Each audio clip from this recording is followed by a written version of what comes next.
Wayne Hansberry, those of you who've seen it or have read it, that is about the Great Migration, totally about the Great Migration. We would not even have this in our literary canon had there been no Great Migration, because much of the art and culture that grew out of what African Americans were writing about or exploring in the culture that they were creating, the art they were creating, was an attempt to understand what the people had gone through as a result of this dislocation that occurred as a part of this great movement.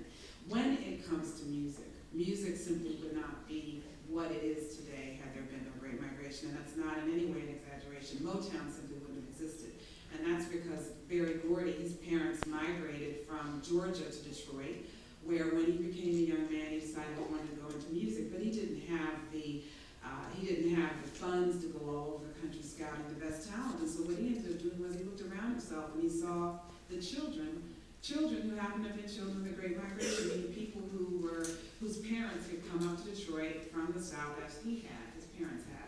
And he saw these three girls in particular. One of them had,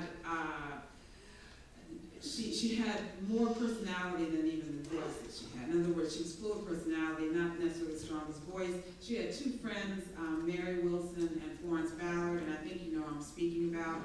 Diana Ross. We would not know her name had there been no Great Migration. And that's not just because Berry Gordy would not have been able to discover her had there been one. She would not have existed. Her mother migrated from Alabama, father from West Virginia, met in Detroit, and there they married and had she and her sister. We would not even know her name had there been no Great Migration.